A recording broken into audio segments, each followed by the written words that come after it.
Donc, 1 Timothée 4, versets 1 à 5, nous sommes de la doctrine, mais l'Esprit dit expressément que dans les derniers temps, quelques-uns abandonneront la foi pour s'attacher à des esprits séducteurs et à des doctrines de démons par l'hypocrisie de faux docteurs portant la marque de la flétrissure dans leur propre conscience, prescrivant de ne pas se marier et de s'abstenir d'aliments que Dieu a créés pour qu'ils soient pris avec action de grâce par ceux qui sont fidèles et qui ont connu la vérité, car tout ce que Dieu a créé est bon et rien ne doit être rejeté, pourvu qu'on le prenne avec action de grâce, parce que tout est sanctifié par la parole de Dieu et par la prière. Merci Seigneur. Nous continuons sur les 4 points de 1 Corinthiens 14, révélation, connaissance, prophétie et doctrine. Il y a déjà 2 prédications dans le site sur la doctrine. Aujourd'hui, nous allons regarder la doctrine, la saine doctrine face à la doctrine des démons. Et nous sommes donc dans 1 Timothée 4, verset 1, où il nous est dit pour s'attacher à des esprits séducteurs et à des doctrines de démons. Et comment reconnaître les doctrines des démons? En fait, il y a 2 points principalement pour reconnaître les doctrines des démons. Il y a 2 points qui nous aident à reconnaître ces doctrines, en fait. Parce que dans le texte, on nous dit qu'ils empêchent de se marier, qu'ils empêchent de manger la nourriture qui est là, qu'il y a des faux docteurs qui viennent, des faux prophètes, des faux docteurs qui viennent avec des enseignements. Mais ce sont des enseignements de séduction. Ça, c'est le premier point. Il y a la séduction, en fait, dans la doctrine des démons. Et le deuxième point pour reconnaître une doctrine de démons, c'est le mensonge. C'est les deux, en fait, qui apparaissent. Lorsqu'on écoute une prédication, il faut bien écouter pour voir s'il y a de la séduction, c'est-à-dire que vous sortez de la prédication, vous ne vous remettez pas en cause. C'est de la séduction. Parce que la chair est là pour être remise en cause. Nous devons nous remettre en cause pour t'améliorer, en fait. La bonne prédication, ce n'est pas celle où tu es content et puis on te dit tu es quelqu'un de bien, tu es quelqu'un de formidable. Non, tu es quelqu'un qui doit progresser, en fait. Tu dois toujours progresser. Et il ne faut pas que ça t'énerve. Sinon, tu vas écouter des prédications de séduction. Aujourd'hui, surtout sur la toile, nous avons beaucoup d'orateurs qui parlent de Dieu, qui sont des séducteurs. Quand tu finis la prédication, tu repars dans le péché, en fait. Ça ne t'éloigne pas du péché, c'est de la séduction. Et ce n'est pas d'aujourd'hui. La séduction et le mensonge, ce n'est pas seulement maintenant que ça a commencé, c'est depuis le début, en fait. Souvenez-vous, nous sommes dans Genèse 3, premier exemple. Genèse 3, le serpent était le plus rusé de tous les animaux des champs que l'Éternel Dieu avait fait. Il dit à la femme, Dieu a-t-il vraiment dit, vous ne mangerez pas tous les arbres du jardin? La femme répondit au serpent, nous mangeons du fruit des arbres du jardin. Mais quant au fruit de l'arbre qui est au milieu du jardin, Dieu a dit, vous n'en mangerez point et vous n'y toucherez point, de peur que vous ne mouriez. Alors le serpent dit à la femme, vous ne mourrez point. Mensonge. Mais Dieu sait que le jour où vous en mangerez, vos yeux s'ouvriront et que vous serez comme des dieux, connaissant le bien et le mal. Séduction. Ça se suit toujours. La femme vit que l'arbre était bon à manger et agréable à la vue et qu'il était précieux pour ouvrir l'intelligence. Elle prit de son fruit et en mangea. Elle en donna aussi à son mari qui était auprès d'elle et il en mangea. Vous voyez, les démons parlent toujours de la même façon. Ils commencent toujours par mentir et derrière le mensonge, on introduit la séduction. Ici, il dit bien, vous ne mourrez point.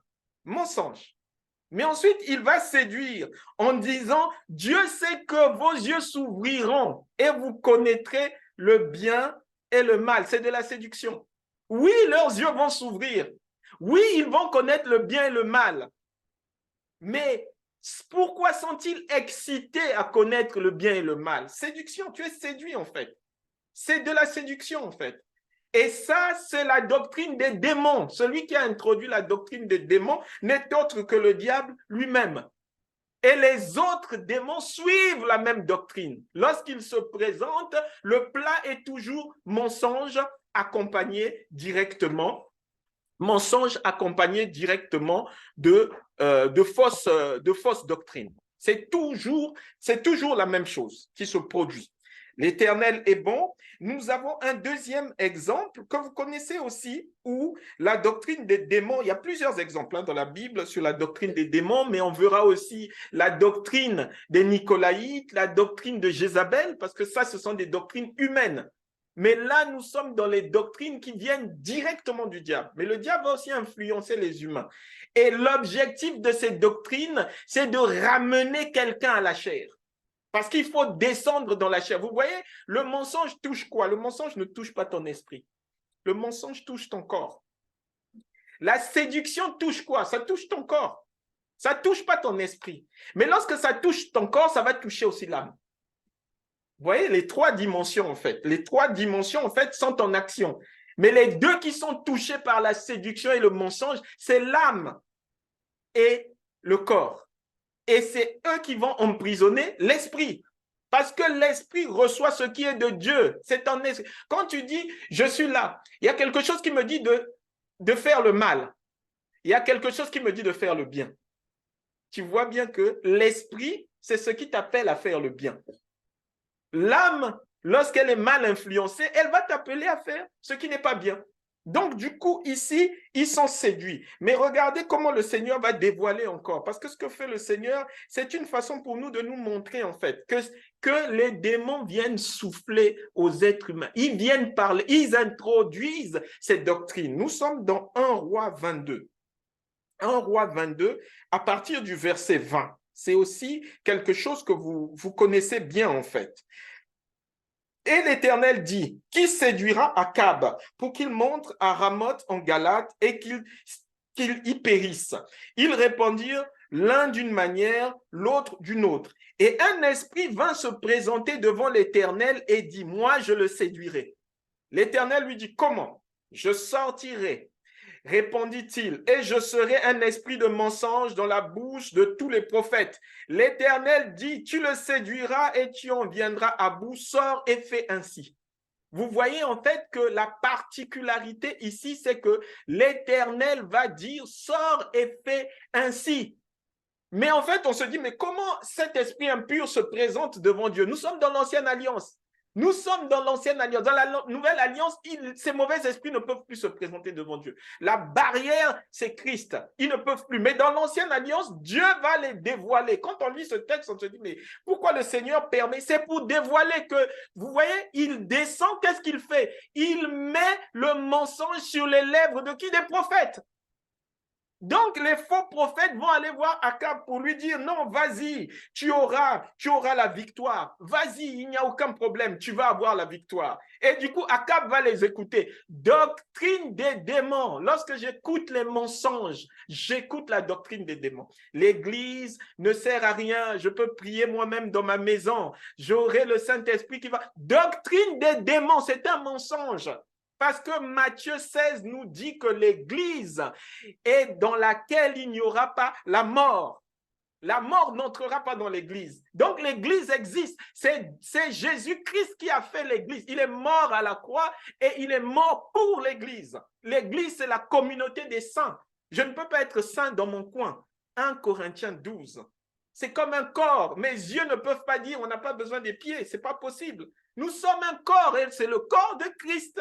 Le corps de Christ, il doit être uni. Vous voyez les doctrines des démons, comment ça s'introduit? Ça ne s'introduit que par des mensonges. Ce sont des mensonges. Remarquez dans la nouvelle alliance comment le Seigneur va nous aider à démasquer quelqu'un d'autre.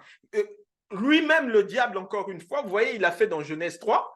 Il revient encore dans Matthieu 4. La tentation du Christ. Regardez ce qui est dit dans la tentation du Christ. Vous allez tout de suite voir mensonge, séduction. Ça se suit toujours. C'est comme ça qu'on reconnaît. Quand on écoute une prédication, on doit avoir la parole, les écrits bibliques devant toi. Tu écoutes ce que la personne dit, tu regardes les écrits. Et est-ce que ce qu'il dit correspond à la vérité des écrits? Dieu a dit ne mangez pas le fruit.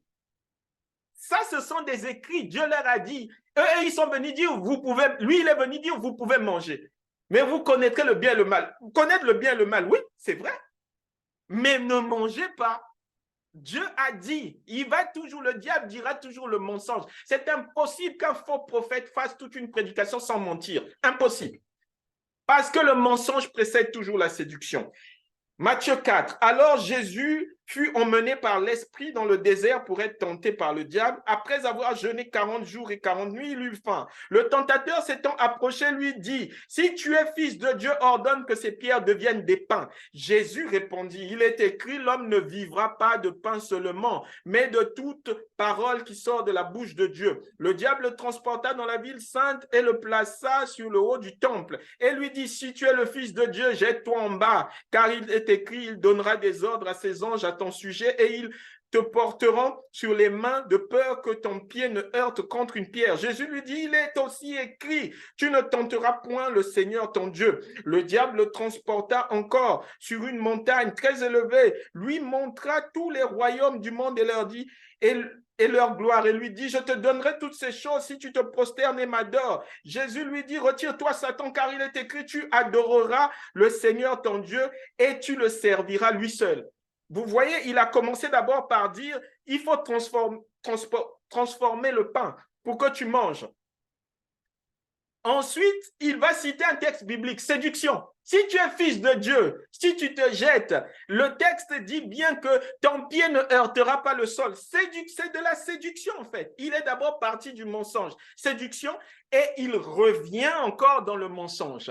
Je te montre les royaumes. Si tu m'adores, je te donne tous ces royaumes. C'est faux, les royaumes appartiennent à Dieu. Dieu a donné aux êtres humains. Qu'est-ce que le diable a fait? Il a volé aux êtres humains. Mais tout ça, ça appartient à Dieu. Tu ne peux pas dire à Dieu, je te redonne ce qui t'appartient. C'est un menteur. C'est un menteur. La détection est là. Et lorsque vous allez dans Apocalypse 6, vous voyez que le premier cheval est un cheval blanc. Ce cheval blanc ressemble étrangement au cheval de Apocalypse 19:11. Il a le sceptre à la main. Et lorsque vous voyez les deux chevaux, vous pouvez confondre. Ce sont des chevals blancs. Non, le cheval blanc d'Apocalypse 6, c'est le diable. Parce qu'il y a 4 chevaux. Ils vont se suivre jusqu'à ce que la mort entre. Son objectif, c'est de faire entrer la mort. Mais le cheval de Apocalypse 19, qui n'est autre que Jésus-Christ lui-même, c'est pour faire entrer la vie.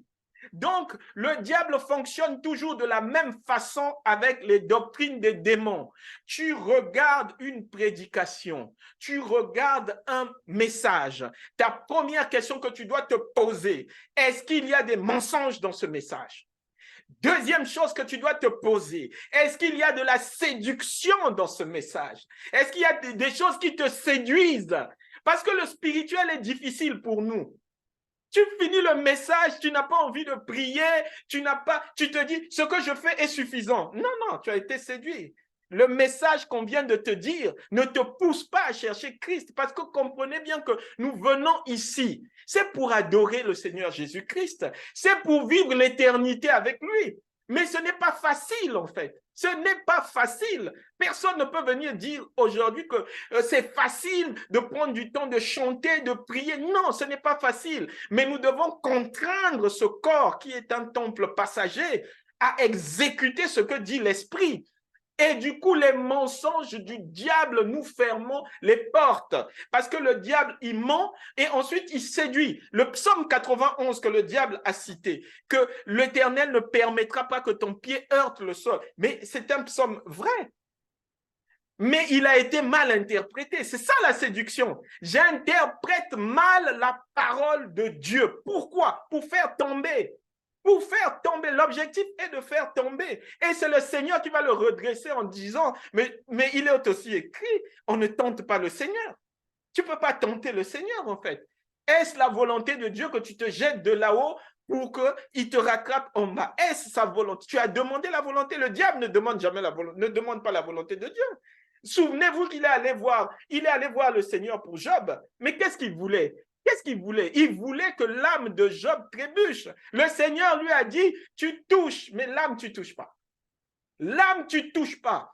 Et du coup, que fait l'ennemi? Il pilule, et ça ne s'arrêtera pas. Dans le texte que nous venons de lire, dans 1 Timothée 4, vous voyez les interdictions de mariage, les interdictions de manger certaines nourritures.